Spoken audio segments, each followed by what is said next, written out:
Hai guys, perkenalkan kami dari kelompok 1 dengan matkul psikologi industri. Jadi kelompok kami akan membahas ilmu psikologi dasar dengan dosen pengampunya Pak Adit Masyardi SMM. Tapi sebelum itu izinkan kami memperkenalkan diri kami terlebih dahulu. Dimulai dari saya, nama saya Lintang Fes Cahyani dengan NIM 1020240448. Nama saya Anissa Fira Maharani dengan NIM 1020240333. Perkenalkan, saya Lastri Sunjaya Gultom, biasa dipanggil Lastri dengan NIM 1020240447. Oke, karena kita udah perkenalan diri, lanjut aja ke Oke guys, materi ya. di sini kita mau membahas definisi ilmu psikologi. Kita sering dengar nggak sih guys, apa itu arti ilmu psikologi baik di media sosial maupun kehidupan sehari-hari. Namun masih banyak di sini yang belum mengetahui apa itu sesungguhnya dari pelajari ilmu psikologi.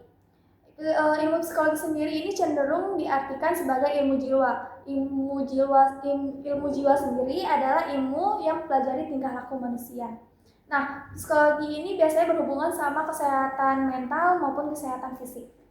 Jadi di sini ilmu psikologi dasar adalah ilmu yang mempelajari tentang penilaian sikap atau tindakan maupun perilaku yang dilakukan oleh seseorang dalam sebuah aktivitas yang sedang dilakukan, dan mempelajari tentang sifat manusia, baik kepribadian manusia, dan melihat karakter manusia.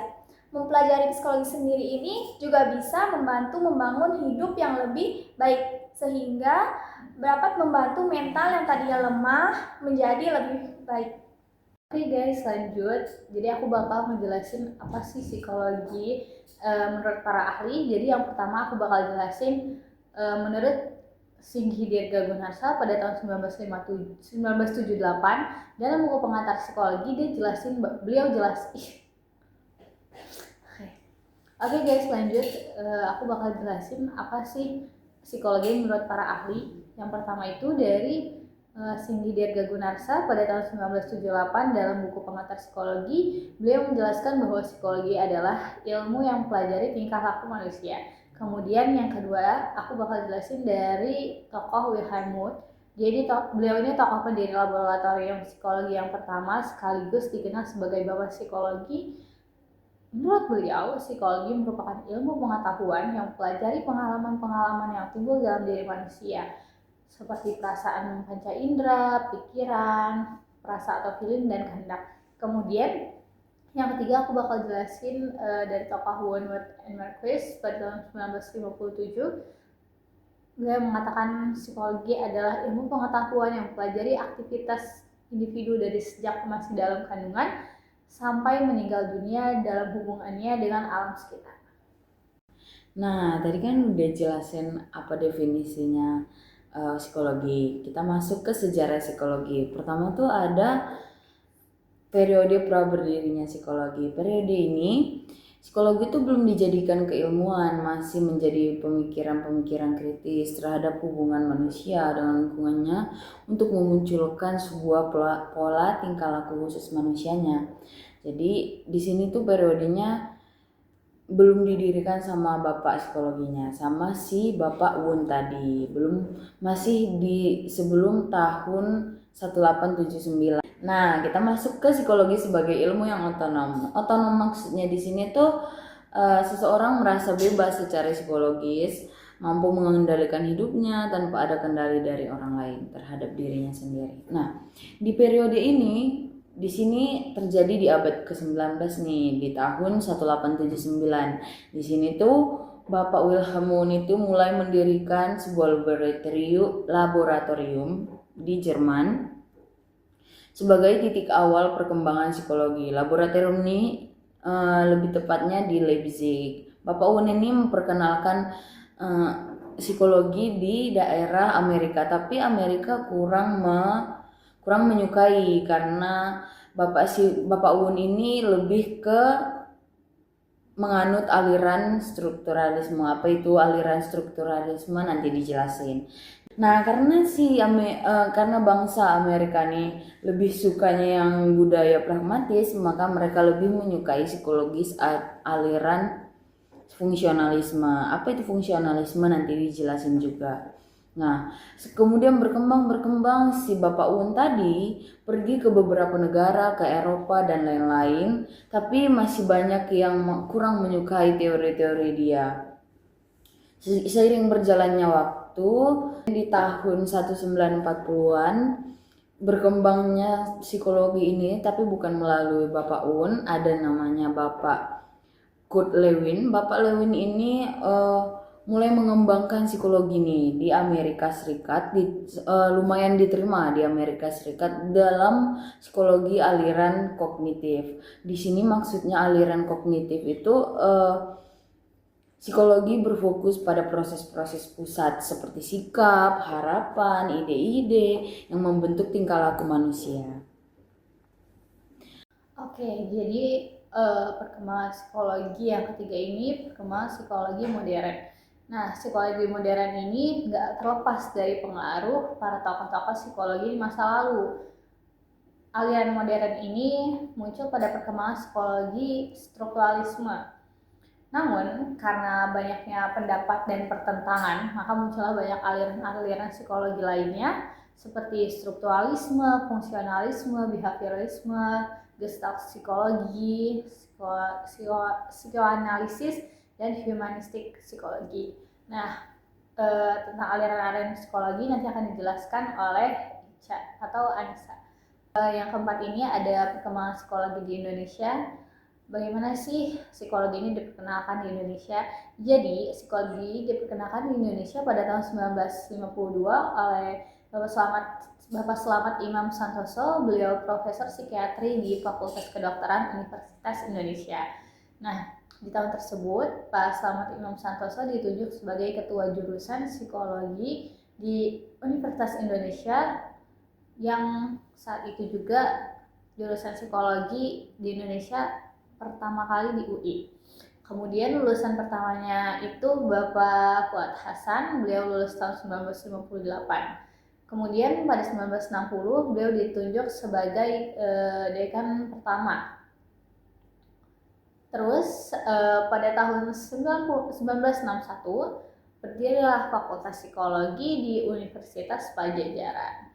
Kemudian universitas ketiga itu ada di Universitas Gadjah Mada. Berdirinya jurusan psikologi yang keempat ini ada Universitas Airlangga. Tapi sebelumnya di Universitas Airlangga ini psikologi tergabung dalam Fakultas Ilmu Sosial, namun pada tahun 1992 menjadi Fakultas Psikologi dengan para stafnya sebagian besar adalah alumni Fakultas Psikologi UGM. Setelah itu, jurusan dan fakultas psikologi semakin banyak bermunculan hingga saat ini.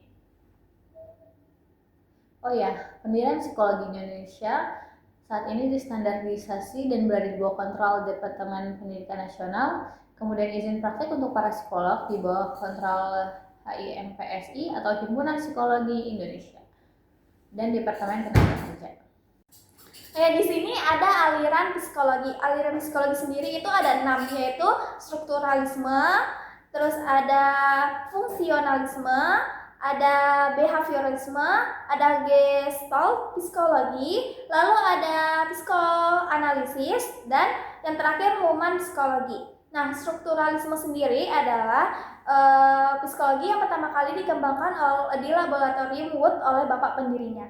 Nah, dengan meneliti mulai dari filosofi-filosofi yang terkait dengan kejiwaan yang mencapai tujuan untuk melakukan ilmu pengetahuan. Metode introspeksi yang digunakan secara eksperimental untuk melakukan penelitian secara analisis. Nah, tujuan dari strukturalisme ini untuk menentukan pengakaman kesadaran dengan mengobservasi dan menganalisis unsur-unsur tertentu. Nah, strukturalisme ini mempelajari psikologi dari unsur-unsur yang sudah disusun. Lalu yang kedua ada fungsionalisme. Fungsionalisme ini pelopor alirannya adalah William James. Nah, William James ini beranggapan bahwa pendapat Wood keliru apabila pencobaannya lebih berpusat kepada penemuan struktur dan bukan kesadaran atau respon manusia. Lalu yang ketiga ada behaviorisme. Behaviorisme ini masuk sebagai gerakan aliran psikologi yang kuat dan cukup berpengaruh. Pendiri dari behaviorisme ini adalah John Waston. Aliran ini berfokus pada gejala-gejala kesadaran atau di bawah alam sadar. Lalu yang keempat ada Galt's psikologi. Aliran ini merupakan suatu bentuk pandangan yang terstruktur atau strukturalisme. Pemikiran Gestalt membentuk suatu pola atau dasar sebagai unit kesatuan sebagai alat yang mendasari adalah preferensi dan hasil pengamatan. Lalu yang kelima ada psikoanalisa. Aliran ini muncul pada tahun 1900-an. Psikologi ini dikembangkan awalnya dari dasar-dasar tinjauan klinis psikoanalisa. Psikoanalisa ini diawali oleh Sigmund Freud sebagai psikiater dari Australia. Lalu yang keenam ada human psikologi. Human psikologi merupakan bantahan dari kekurangan-kekurangan yang ada di aliran behaviorisme dan psikoanalisa. Aliran humanistik ini didasari pada pengalaman masa lalu yang memiliki pengaruh yang membentuk kepribadian manusia yang berbeda-beda. Oke, kita lanjut ke cabang-cabang ilmu psikologi. Yang pertama itu ada psikologi sosial. Nah, psikologi sosial adalah ilmu yang mempelajari perilaku individu di konteks sosial. Konteks sosial tuh di sini maksudnya kayak kemiskinan, tanggung jawab sosial, masalah keluarga, gimana kamu bertindak di lingkungan kamu, di tempat sosial, gimana kamu mengucapkan yang hal-hal yang baik buruk seperti itu. Nah, kemudian ada psikologi klinis. Psikologi klinis di sini itu maksudnya ilmu yang mempelajari lebih dalam. Jadi kita mempelajari dan menangani masalah-masalah psikologis, meningkatkan kemampuan penyesuaian diri, mengembangkan kapasitas pribadi, melibatkan orang-orang memahami aspek-aspek psikologisnya seperti emosi, perilaku, perkataan seperti itu. Nah, kemudian ada psikologis pendidikan. Psikologis pendidikan di sini tuh maksudnya ilmu yang digunakan untuk membantu seorang guru dalam proses belajar. Jadi seorang guru tuh bisa mempelajari psikologi pendidikan untuk dia melihat bagaimana perilaku murid-muridnya, bisa membantu perkembangan murid-muridnya, membantu proses belajarnya lebih efektif. Nah, ada namanya psikologi perkembangan. Psikologi perkembangan itu psikologi yang membahas tentang perkembangan seseorang dari dia bayi sampai dia dewasa. Apakah tingkah lakunya tuh bisa maju atau mundur, bukan maju jalan ya. Maksudnya tuh kayak apakah dia semakin baik, apakah perilakunya semakin buruk, seperti itu. Yang kelima ini ada psikologi industri. Jadi, psikologi industri adalah ilmu yang mempelajari perilaku manusia di tempat kerja, terutama dalam bidang ketenaga kerjaan dan organisasi. Yang terakhir ini ada psikologi konsumen atau biasa disebut psikologi pemasaran. Nah, psikologi konsumen ini berfokus untuk meneliti perilaku konsumen serta mengembangkan strategi dalam pemasaran. Tujuannya itu mempromosikan suatu bisnis atau usaha.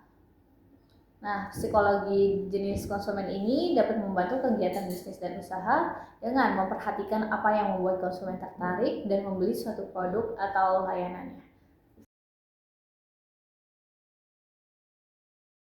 Nah, sudah selesai nih presentasi kami, tapi kami juga dapat pertanyaan dari teman-teman di kelas. Yang pertama itu dari Farisia, lalu ada Zizi, ada Harta, ada Gifli dan Cynthia, terus ada Yasmin. Oke, mari kita di jawab sini slide. aku mau jawab pertanyaan dari Zizi. Zizi pertanyaannya itu contoh real aliran psikologi. Nah, contoh real aliran psikologi ini adalah contohnya dalam eksperimen introspeksi diri. Nah, di mana misalkan jika seseorang diberikan sebuah apel, mereka akan diminta untuk menjelaskan bukan hanya dalam bentuk saya hanya melihat apel gitu, tetapi memecahkan pengalaman itu menjadi bagian-bagian seperti apel itu berwarna merah, apel itu berbentuk bulat, apel itu memiliki tekstur yang renyah, lalu apel itu yang memiliki rasa manis. Nah, pertanyaannya nih terkait perusahaan kan ya. Psikologi dalam perusahaan tuh penting karena setiap SDM dalam perusahaan pasti punya tekanannya masing-masing, baik dalam pekerjaan atau dari luar perusahaan.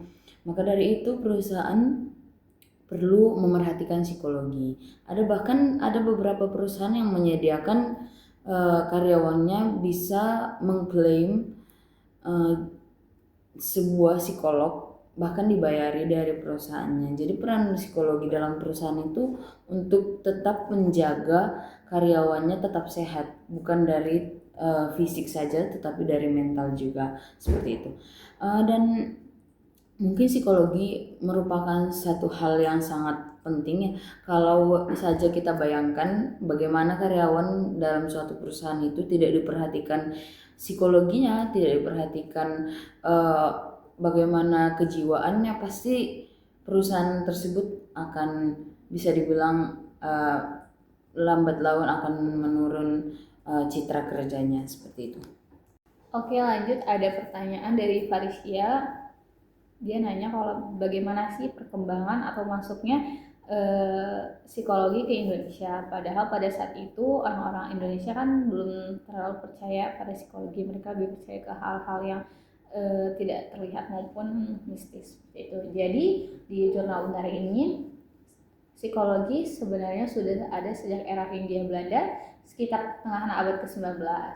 Kemudian di koran-koran maupun review koran, psikologi ini sudah ditulis sejak permulaan abad ke-20. Contohnya di koran Bintang Timur sejak tahun 1931. Nah, kemudian psikologi ini mulai populer lagi ketika dosen psikologi mendirikan contoh lembaga kursus yang terkenal di Bandung pada tahun 1920-an. Nah, saya suka nih sama pertanyaan Yasmin. Nah, otonom di sini maksudnya adalah kebebasan. Jadi ketika kamu bertindak, ketika kamu berperilaku, tidak ada yang mengatur gitu. Kayak contoh, nah ini si Lastira harus ekspresinya marah ya, harus setiap hari ketawa ya, harus setiap hari nangis ya gitu. Jadi ketika kamu mengeluarkan ekspresi itu, kamu ya sesuai hati kamu, tidak ada yang nyuruh-nyuruh gitu, seperti itu. Oke, pertanyaan yang bagus nih dari Gifli sama Cynthia. Mereka nanya apa sih penyebab utama mental down anak sekarang yang menyebabkan mereka nih bunuh diri. Oke, menurut kelompok kami yang pertama ini ada dari faktor keluarga.